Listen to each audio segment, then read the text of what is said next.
Oh, thank you. I was taking notes in my ball and stick way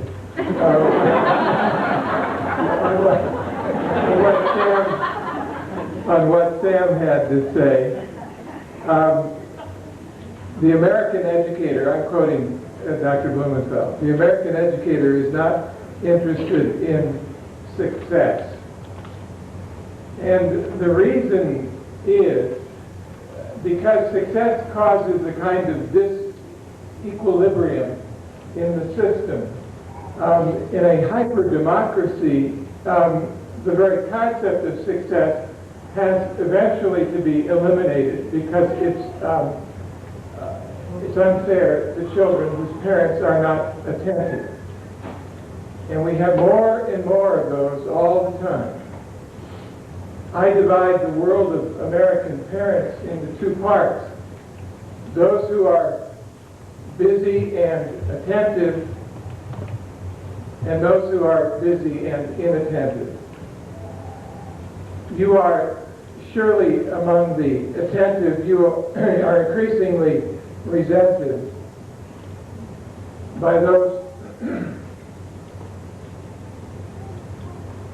who are busy and inattentive. You care enough about your children to come out on a night like this when you could be listening to Barbara Bush.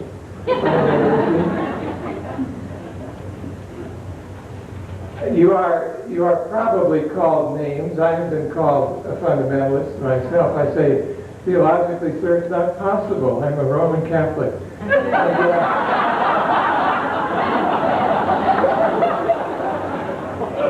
Can be a fundamentalist, but it becomes increasingly necessary to keep you in your place, to put you down, because you're trying to do the right thing by your children, and it's become intolerable because so many others have lost their way, and they lost it under direction. They got a very bad roadmap, and I helped to draw it. And so I'm here to apologize for myself, for my colleagues Abe Maslow and Carl Rogers, and for some other younger Rogerian Maslowians, a man by the name of Dick Farson, whom I'm going to mention, and a fellow that we call Joe Blow, because although he does permit me to use his name, his story is so horrifying that I would prefer not to. But Joe has asked me to apologize to you as well.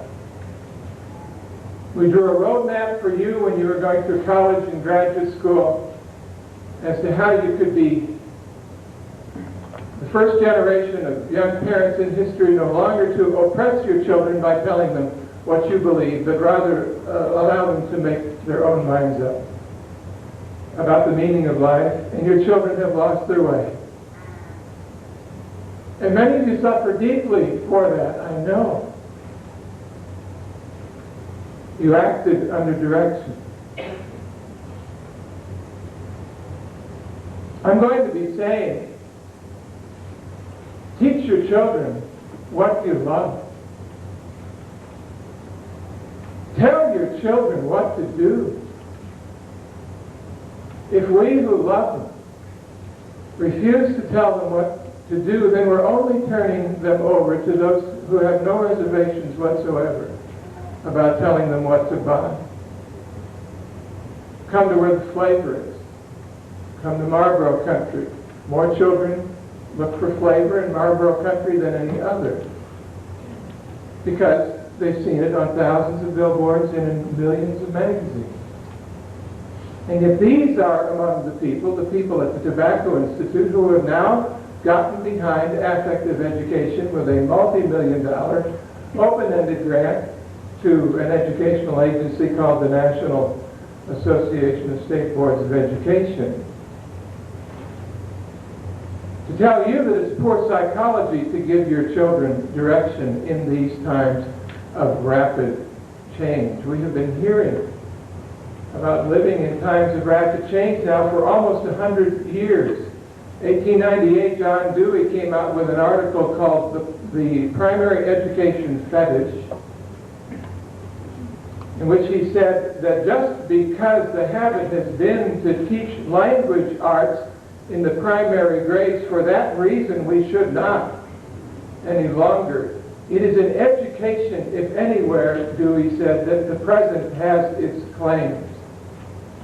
And the theory on which we've been operating these last 30 years, if you can find how things have been done before, then do them the opposite. And the theory has finally come to be a good theory, because for the last 30 years, and for the last 30 years we've been doing these horrifying things to our children that Dr. Blumenfeld talked about, and it's time to do the opposite. I mean, he didn't even mention geography. 32% of American youngsters, I read in that study released about 9 months ago, 32% of American youngsters think that Finland is a desert country.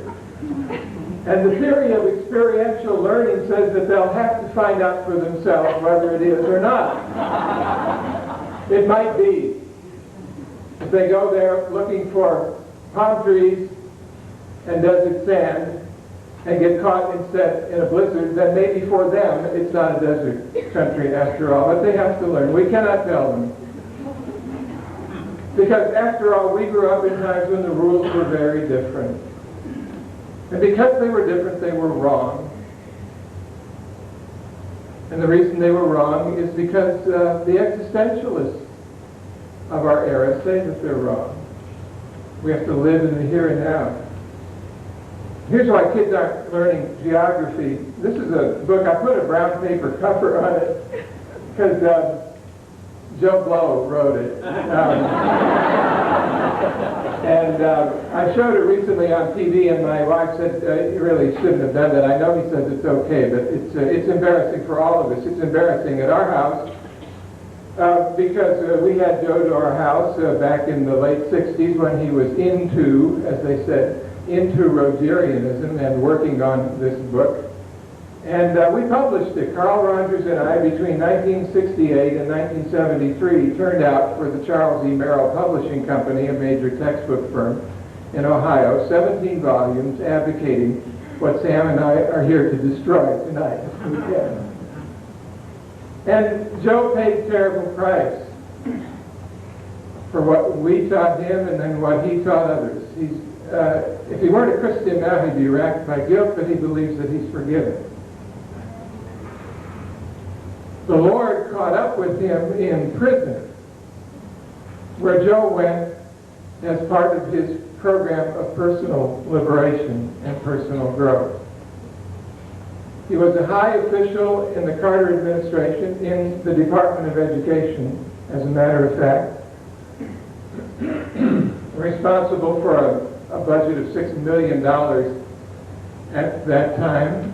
May have taught some of your older children, or taught the teachers of your older children, because he was in charge of the gifted and talented for the whole country. Didn't need the money, but as an extracurricular growth program for himself, began pimping in the evening in the Northern Virginia suburbs of Washington, D.C., in the name of personal growth. Found an attractive young woman who was willing to have herself advertised in an underground newspaper in Northern Virginia as willing to pose, alone or with partner, for gentle, sincere men. They meant fellow humanists. Well, for all of Joe's brains, and they are considerable, he wasn't too smart because he forgot to figure that the Vice Squad would read the ads in the underground press, and they did, and they came and they arrested him, and they arrested the woman, and they charged Joe with pimping and prostitution and selling marijuana and offering oral sex to one of the vice officers, which Joe insists he did not do, though he admits that he did everything else. Selling pornographic pictures, including pictures of bestiality. All done by Joe in the name of personal growth. It was what he hadn't tried before. It was certainly what his parents hadn't wanted him to try, and for that reason, the theory said he must. So Joe's book, if you have to look at it, I'm probably tempting you all want to come up and see what's under it. If you come up, I'll show it to you. Get the book, you'll find a great example of what went wrong. And Joe apologizes. He said, you know, the West Coast humanists, he was an East Coast humanist, he said, you West Coast humanists push change on us all the time, the importance of getting on the program of constant change in the late 60s and the 70s. He said, when I went to prison and found Christ, he said, I learned then that you weren't interested in change because I wrote to all my West Coast humanist friends.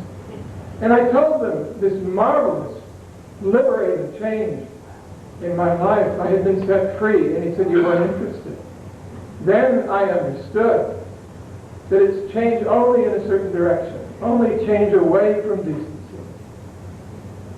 Only change away from what made the country great.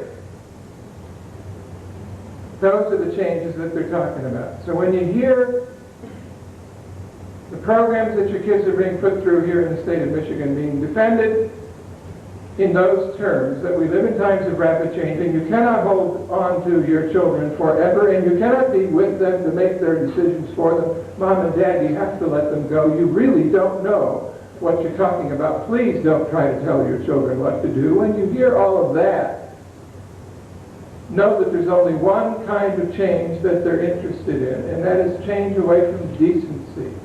Or if we could think of other words that they wouldn't like, words like virtue, wholesomeness, change away from those things too. The unspeakable words of modern American public school education. Why are the kids doing so badly in geography? In addition to all those other things that Dr. Blumenfeld named. Joe Blow had a section in his 1971 book on geography. He called it the geography of the self. Here's the kinds of exercises that kids go through. Some of you are young enough to have gone through them yourself, and your children are going through them tomorrow and the next day. I've looked at the Michigan model a number of the years. They're going through this kind of thing, not this very thing, but things like this in the classrooms of Michigan. Here's Joe's instructions to the student of geography. Take a fantastic voyage, an exploration trip over your body. A group of tiny explorers, a Lewis and Clark expedition over your body. What would their journal be like? Write an imaginary journal of their discoveries. This is what the kids are doing instead of geography. 67% of our children, we're told, don't know where Southeast Asia is. Our longest war was fought there. They can't find it on a map or a globe. They're doing the geography of the self, taking trips over their bodies. If your body were a continent, writes Joe, where would your rivers be? Your population centers, your mountain ranges, your cliffs, your caves. Dr. Wasilewski will join me as a psychologist in understanding the deeper Freudian meanings of these questions. Where are your mountain ranges, your cliffs, your caves? What are the chief products of your body continent? Natural resources, materials for production, energy centers, power plants, recreation lakes and parks. Take an odyssey into your inner space. How big is the inside of your head? Get a sense of your message network. What's coming in and what's going out? Oh, poo. Poo, that reminds me of the name of a program that I've been looking at for the Alabama Family Alliance called Teenage Health Teaching Module. It is a comprehensive health education program, something of a parallel to your own Michigan model of comprehensive school health education. It is the Educational Development Center in Newton, Massachusetts, which puts this program out since 1980, is sponsored in part by the Seagram's distilleries. And they put out a drug education program which begins to look like it don't work.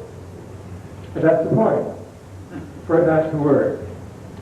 We're not sure because the Centers for Disease Control is supposed to have released the research on it, and they're holding it up. And I suspect they're holding it up because they want to delay the bad news until they can figure out a way to make it sound like good news. If the kids are making choices, folks, they're choosing to do drugs.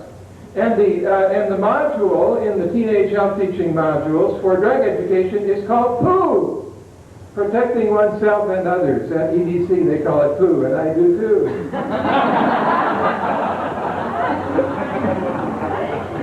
You have a program here in the state of Michigan. It was pilot tested here, the one that comes from Ohio, from Granville, called Quest.